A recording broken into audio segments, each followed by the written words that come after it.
So first off, I think it would be quite good if you could introduce yourselves and say who you work for and the area that you're hoping to comment on today. I think you just have to press the button if you want to get that to work. With the light on? Yeah. Can you hear me? My name is Anil Chandy. I am from Springer Nature. I'm Vice President for Major Reference Works and Textbooks Publishing. I also have a second role with the company as the Managing Director for Springer Nature Singapore. I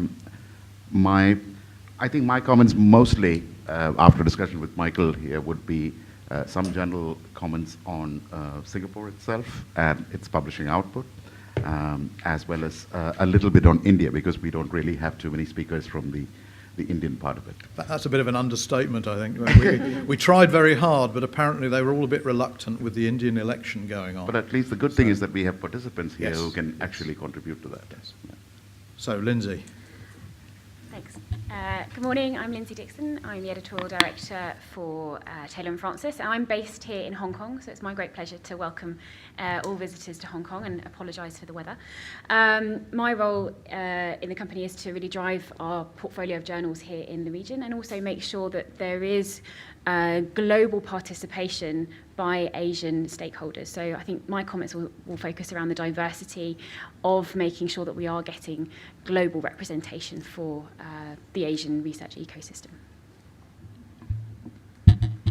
Good morning, my name is Gert-Jan, and I am the General Manager for KeAi, which is a joint venture of Elsevier and CSBM, China Science Publishing and Media, basically the Chinese Academy of Sciences. We are a relatively new open access publishing company. We started out in its current form and shape about 5.5 years ago. And my reflections you will not be surprised, merely be on what's happening in China in a broader sense and what the outlook might be. My name's Deborah Wyatt. You can hear me? Yep, I'm Vice President for Publishing for Wiley, Asia Pacific region, except for China. So I can try and speak to China, but I think I'll leave it to my colleague here.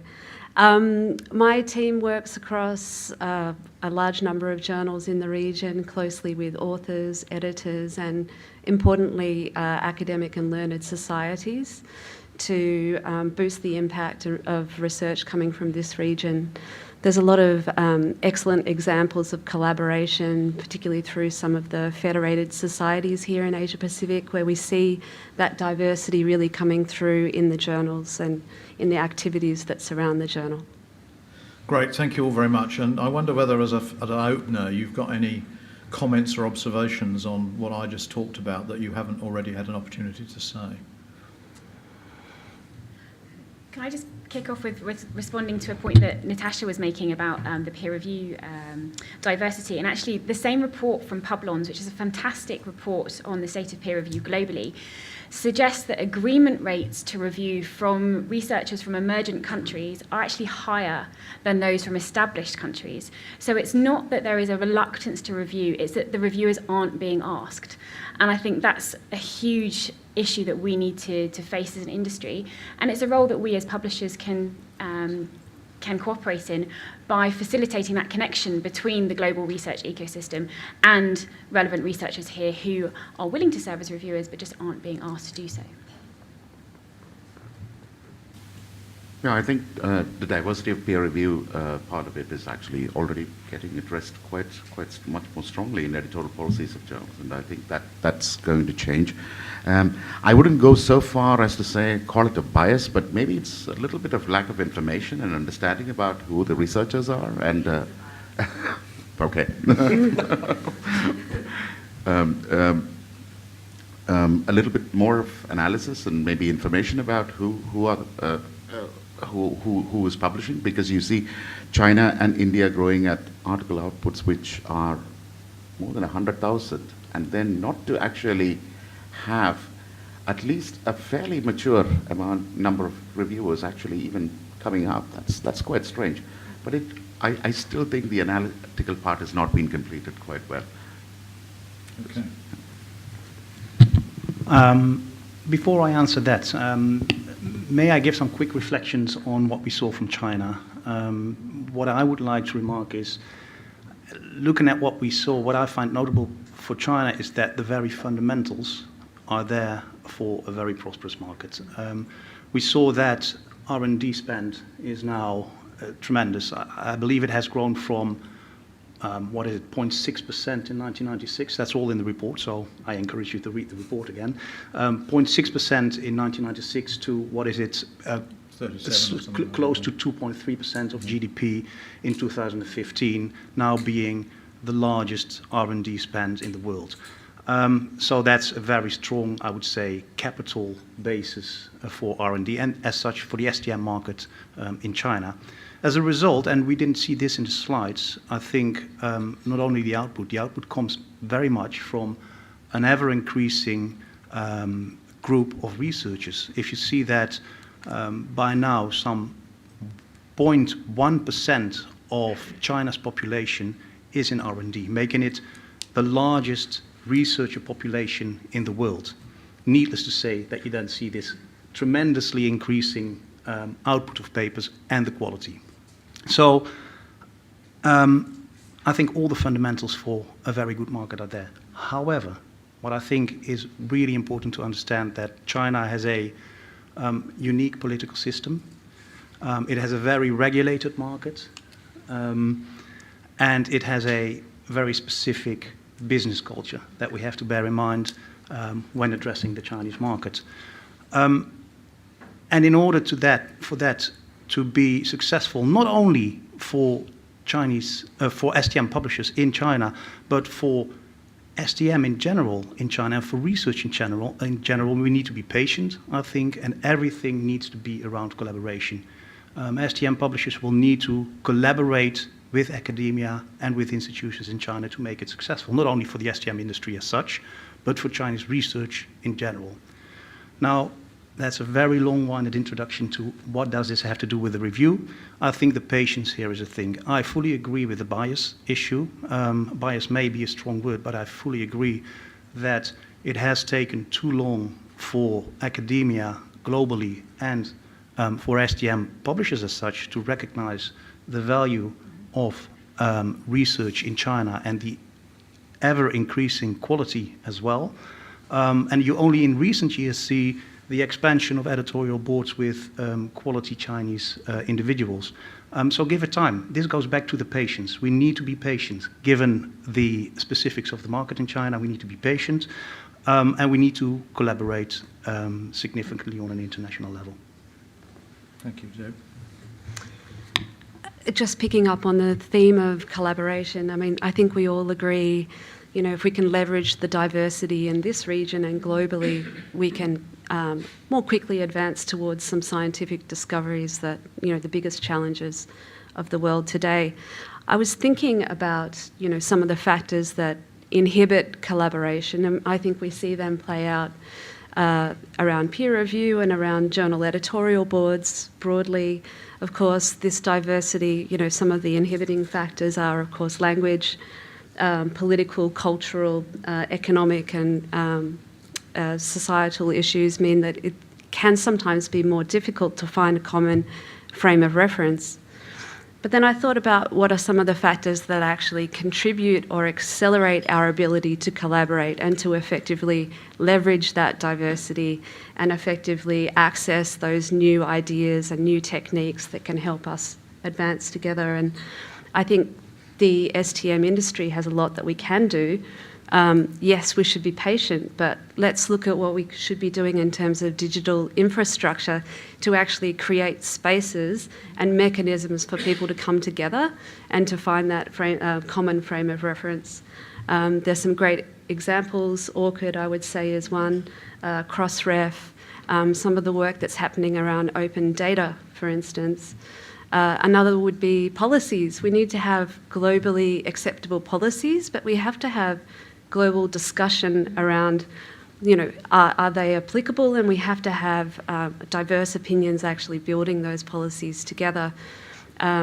Just yesterday and the days before here in Hong Kong at the World Congress of Research Integrity, I think we've seen another great example of bringing diverse parties together to try and agree on some global standards in terms of integrity. A third one is skill sets and training, which I think probably is an issue that speaks to the peer review supply and demand issue as well. And the burden should be on all of us to help provide assistance as publishers for the research community. How do we actually, because I think there is a willingness. People want to contribute. They want to advance their careers. So let's help them provide best practice, give them opportunities to peer review or to participate in editorial boards. And the last one I can see you looking at would be forums. So I guess I just wanted to say thank you to STM for creating the first forum for stakeholders to come together here. But let's look at the forums that are happening in the communities and the important role, again, that societies play there. So lots of opportunities there for us to leverage that diversity. Thanks, and that is a very useful segue into the other big question that I posed for this panel, which is, we are describing APAC, Asia Pacific, as a market. Is this true? In which ways is it true? In which ways is it false?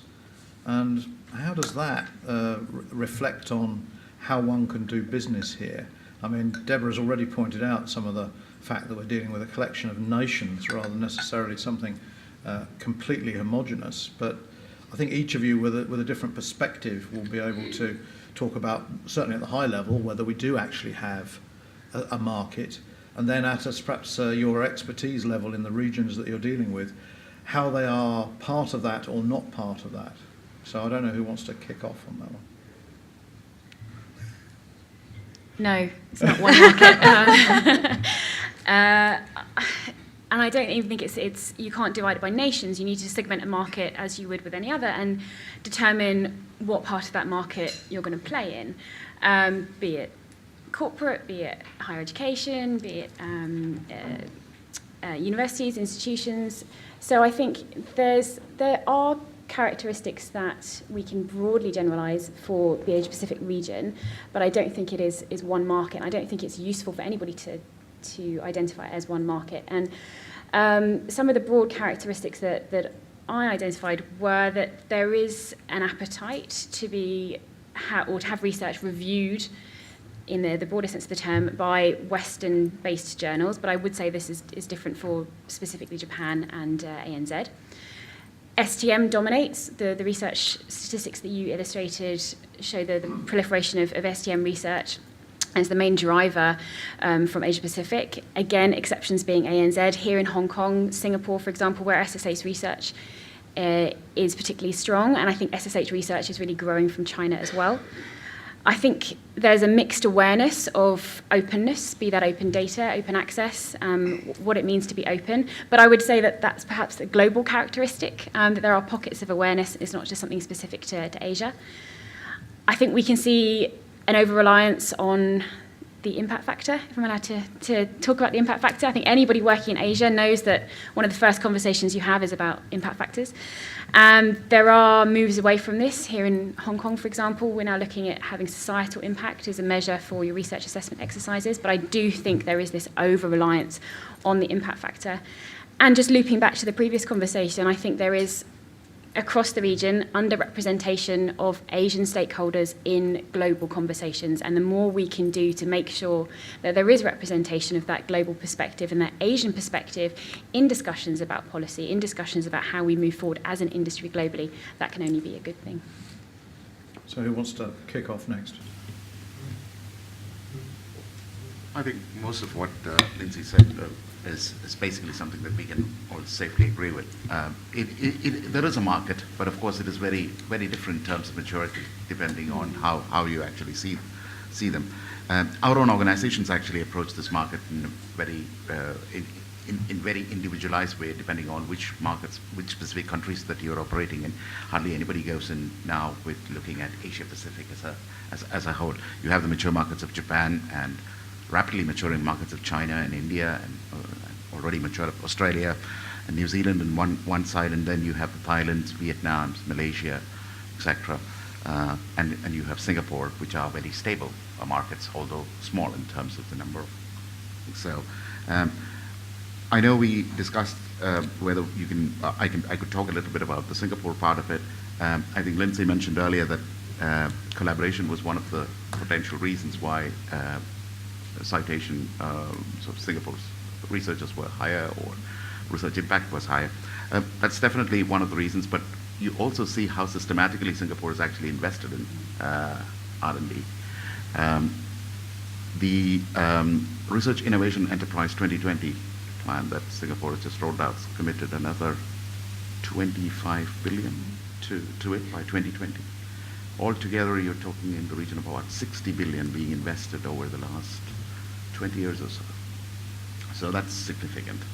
And you were talking about a country with a population of about 5.2 million. Researchers number about 40,000, less than 40,000, which is like 1/10 of South Korea. There is going to be a great impact in terms of what that research community produces. On the other hand, you have India also, which shows extremely high growth in articles, etc. From the qualitative perspective, maybe there is still a little bit of a gap. At least that gap is not closing as much as China's did, for instance. But there is significant investment even in India. But if you take it as a share of GDP, Indian investment in R&D is less than 1%. So these are significant numbers that basically decide which directions it's moving in, and that reflects on the kind of markets that we as publishers also access. And this is true whether you're looking at in terms of the market's ability to buy our content or the market's ability to actually produce the content. So output is increasing generally. It'll be significant that Singapore and India actually, in terms of article outputs, actually are below the Asia-Pacific average, probably because the Asia-Pacific average is influenced to a great extent by China. Interestingly, Vietnam, Thailand, etc., and this is Clarivate numbers I'm sort of talking about, are actually higher in some areas, but then researcher base is very small.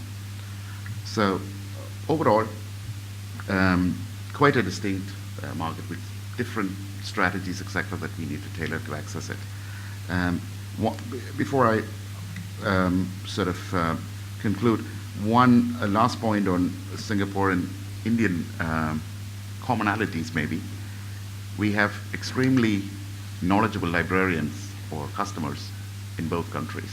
They really deep dive into data before you actually commit to go with anything that you have to actually offer. I think these are probably the key points that I would note. Thank you.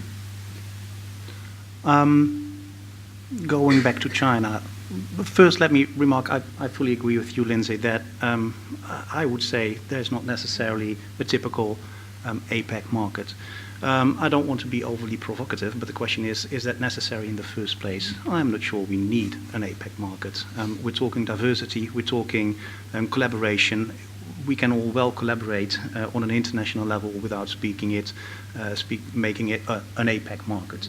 There are some common factors, the growth, of course, but also a gained, let's say, positive outlook, a tendency, an ambition, a shared ambition between many of the countries in Asia to make a mark and gain influence in the world, especially in STM as well.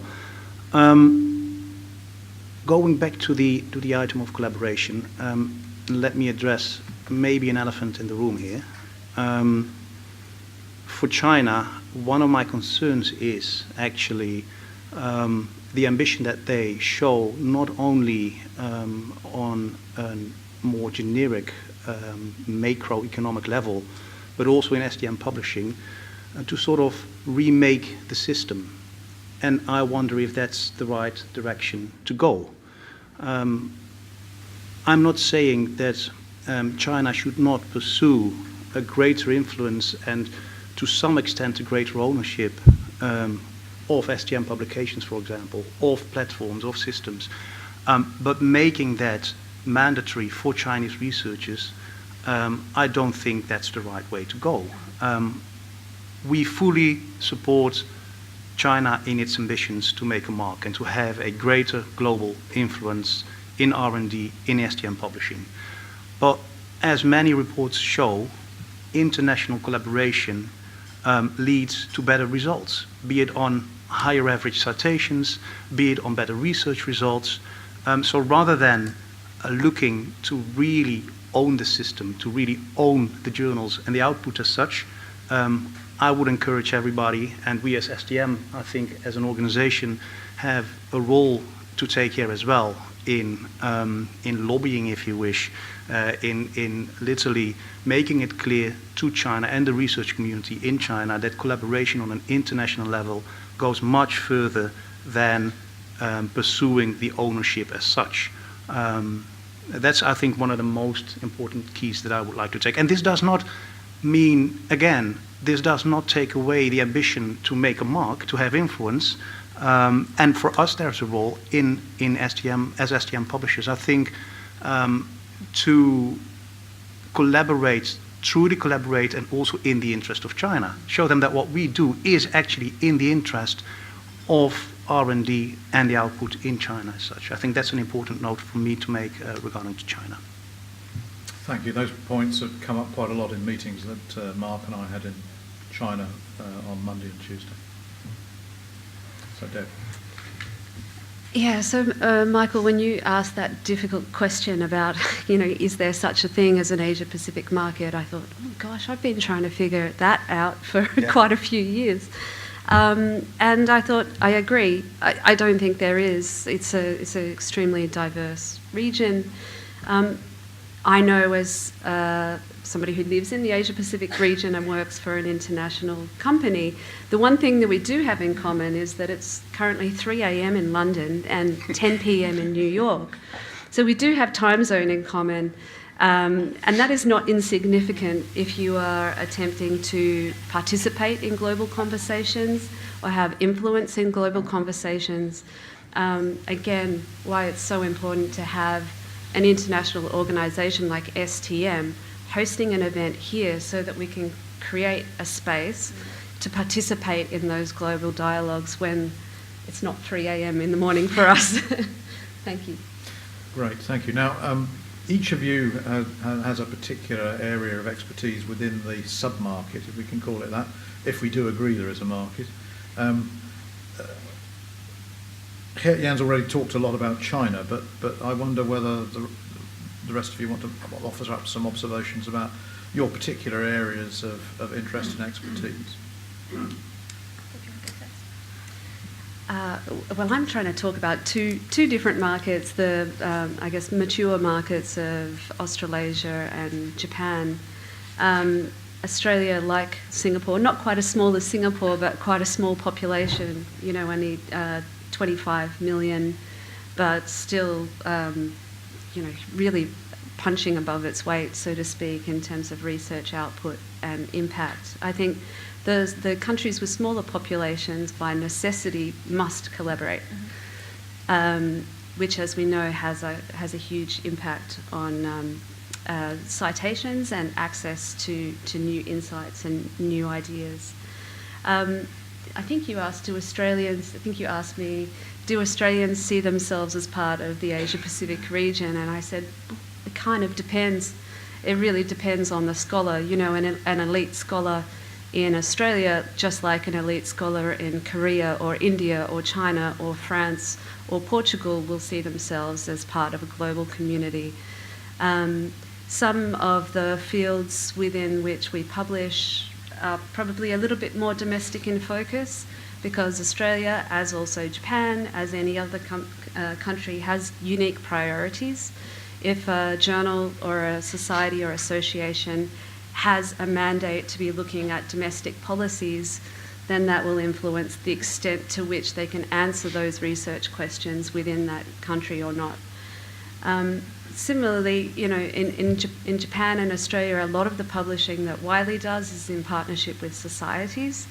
And I think one thing that is probably a differentiator for those two markets is that we have large, very well-established societies and associations, some of whom have journals that are, 100 years old. So we have this long understanding of peer review, for instance. I think Japan and Australia were two of the countries where we had that supply and demand question around peer review was quite balanced, and I wonder if perhaps the fact that they have had society journals for over 100 years in some cases is probably plays out this point about being patient and waiting for time to take its course there. Great, thank you. Well, I will, because of geography, talk about Hong Kong and touch on Korea as well, and leave Southeast Asia and Singapore and India. Okay. So based here in Hong Kong, we've already been talking about how there is a really high level of international collaboration here. There's a very diverse market in terms of academics and researchers who come to Hong Kong, collaboration between universities here and also internationally, which is really driving the citation profile of Hong Kong research. I think because of the English language advantage, we see social sciences here and far greater output than the rest of the Asian market.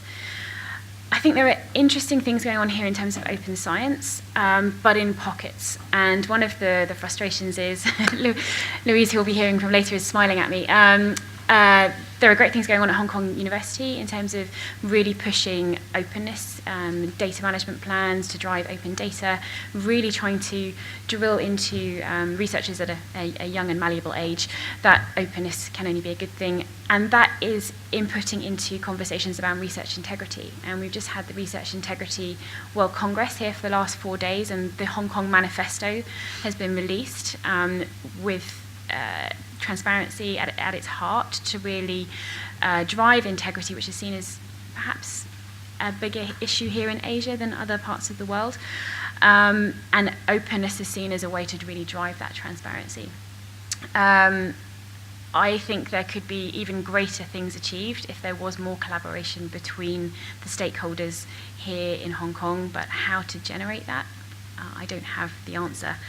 Openness is also a really key topic, a key trend that I see being discussed in South Korea, and we've got Professor So from KISTI, who'll be talking to us a little bit about openness in Korea a bit later. Again, this mix of attitudes to openness, I think, is an area that we can really play a big part in as publishers in raising awareness of the benefits of openness, not just in publishing, but in the research workflow, and how this feeds into the broader global discussions about research integrity as well. Anil.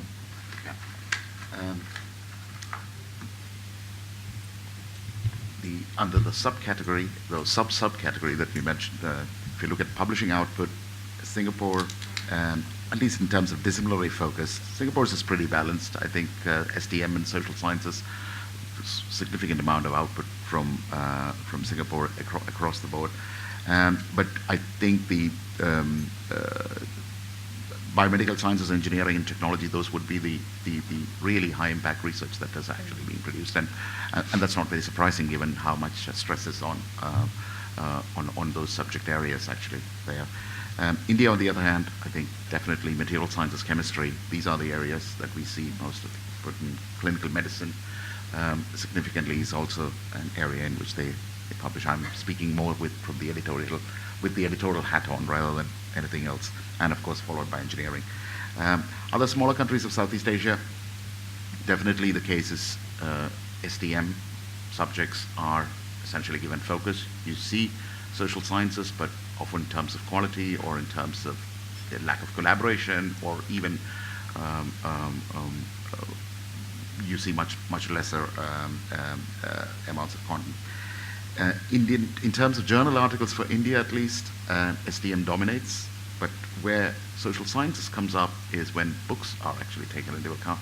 And this is also, remember, a significant part. I'm from the books publishing side of Springer Nature, so I know there's a lot of debate and data, and most of the focus is actually on journal publishing, but this is an important component where you actually need most of the support systems that you need for journal publishing, you need in books as well. You need all the reviewers, you need everyone to produce these at a fair pace, because this is also taken into the evaluation concerns of universities, etc. Maybe not as high as journals, but they are there.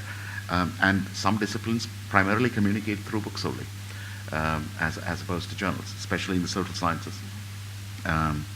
And so this opens up another dimension. And I'm happy to say that in Southeast Asia, not just Singapore and India, even books publishing has been quite a growing area, or the output has significantly grown over the last 4 to 5 years, and that's how I would sum up.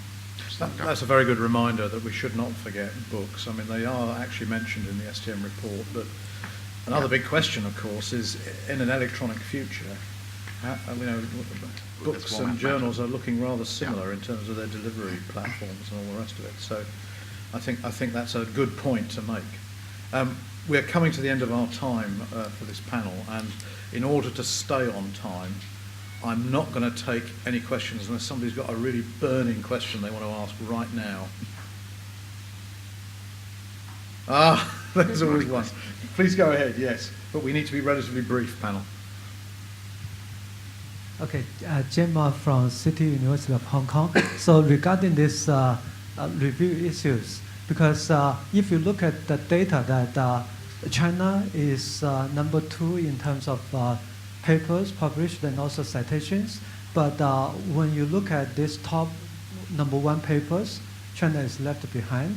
And also when you look at the reviewer, and then certainly China is also left behind. One of the main reasons is that when you look at top tier journals, many of these editorial board are Western scholars.